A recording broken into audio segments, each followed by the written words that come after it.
विवाहित महिलाओं के बीच अत्यधिक प्रचलित ज्येष्ठ कृष्ण अमावस्या के दिन आने वाले सावित्री व्रत की कथा इस प्रकार से है। भरत देश के एक राजा थे जिनका नाम अश्वपति था। भरत देश के राजा अश्वपति की कोई संतान न थी। उन्होंने संतान की प्राप्ति के लिए मंत्रोच्चारण के साथ प्रतिदिन 1 लाख आहुतियां दी। 18 वर्षों तक ये क्रम जारी रहा। इसके बाद सावित्री देवी ने प्रकट होकर वर दिया कि राजन, तुझे एक तेजस्वी कन्या पैदा होगी। सावित्री देवी की कृपा से जन्म लेने के कारण कन्या का नाम सावित्री रखा गया। कन्या बड़ी होकर बेहद रूपवान हुई। योग्य वर न मिलने की वजह से सावित्री के पिता दुखी थे। उन्होंने कन्या को स्वयं वर तलाशने भेजा। सावित्री तपोवन में भटकने लगी। वहां साल्व देश के राजा द्युमत्सेन रहते थे, क्योंकि उनका राज्य किसी ने छीन लिया था। उनके पुत्र सत्यवान को देखकर सावित्री ने पति के रूप में उनका वरण किया। ऋषिराज नारद को जब ये बात पता चली तो वह राजा अश्वपति के पास पहुंचे और कहा कि हे राजन, यह क्या कर रहे हैं आप? सत्यवान गुणवान है, धर्मात्मा है और बलवान भी है, पर उसकी आयु बहुत छोटी है, वह अल्पायु है। 1 वर्ष के बाद ही उसकी मृत्यु हो जाएगी। ऋषिराज नारद की बात सुनकर राजा अश्वपति घोर चिंता में डूब गए। सावित्री ने उनसे कारण पूछा तो राजा ने कहा, पुत्री, तुमने जिस राजकुमार को अपने वर के रूप में चुना है वह अल्पायु है। तुम्हें किसी और को अपना जीवन साथी बनाना चाहिए। इस पर सावित्री ने कहा कि पिताजी, आर्य कन्याएं अपने पति का 1 बार ही वरण करती हैं। राजा 1 बार ही आज्ञा देता है और पंडित 1 बार ही प्रतिज्ञा करते हैं और कन्यादान भी 1 ही बार किया जाता है। सावित्री हट करने लगी और बोली, मैं सत्यवान से ही विवाह करूंगी।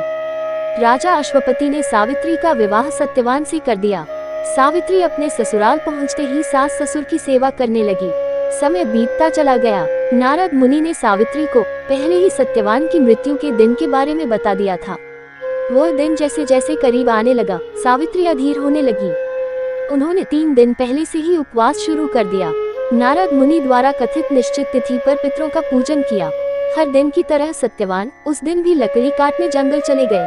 साथ में सावित्री भी गयी। जंगल में पहुंचकर सत्यवान लकड़ी काटने के लिए एक पेड़ पर चढ़ गए। तभी उसके सिर में तेज दर्द होने लगा। दर्द से व्याकुल सत्यवान पेड़ से नीचे उतर गए। सावित्री अपना भविष्य समझ गईं।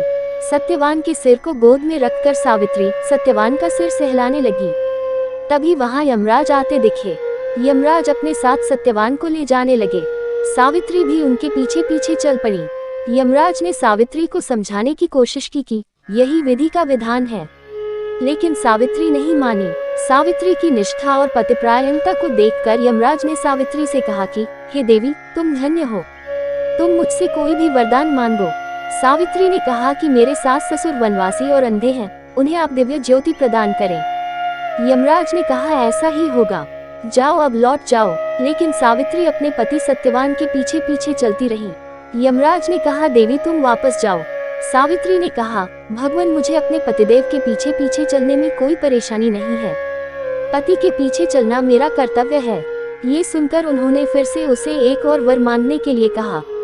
सावित्री बोली, हमारे ससुर का राज्य छिन गया है, उसे पुनः वापस दिला दे। यमराज ने सावित्री को यह वरदान भी दे दिया और कहा, अब तुम लौट जाओ।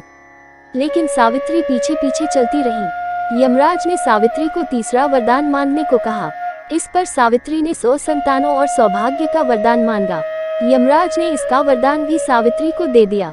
सावित्री ने यमराज से कहा कि प्रभु, मैं एक पतिव्रता पत्नी हूँ और आपने मुझे पुत्रवती होने का आशीर्वाद दिया है। ये सुनकर यमराज को सत्यवान के प्राण छोड़ने पड़े। यमराज अंतर्ध्यान हो गए और सावित्री उसी वट वृक्ष के पास आ गई जहाँ उसके पति का मृत शरीर पड़ा था। सत्यवान जीवंत हो गए और दोनों खुशी खुशी अपने राज्य की ओर चल पड़े।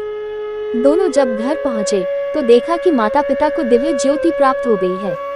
इस प्रकार सावित्री सत्यवान चिरकाल तक राज्य सुख भोगते रहे। अतः पतिव्रता सावित्री के अनुरूप ही सर्वप्रथम अपने सास ससुर का उचित पूजन करने के साथ ही अन्य विधियों को प्रारंभ करें। वट सावित्री व्रत करने और इस कथा को सुनने से उपवासक के वैवाहिक जीवन या जीवन साथी की आयु पर किसी प्रकार का कोई संकट आया भी हो तो वो टल जाता है। कहानी आपको कैसी लगी कमेंट बॉक्स में बताइएगा। अच्छी लगी हो तो प्लीज वीडियो को लाइक और शेयर जरूर करिए। यदि चैनल पर नए हैं तो कृपया चैनल को सब्सक्राइब करें और लेटेस्ट नोटिफिकेशन पाने के लिए बेल आइकॉन पर क्लिक करें। ईश्वर से प्रार्थना है आप सपरिवार खुश एवं स्वस्थ रहें। धन्यवाद।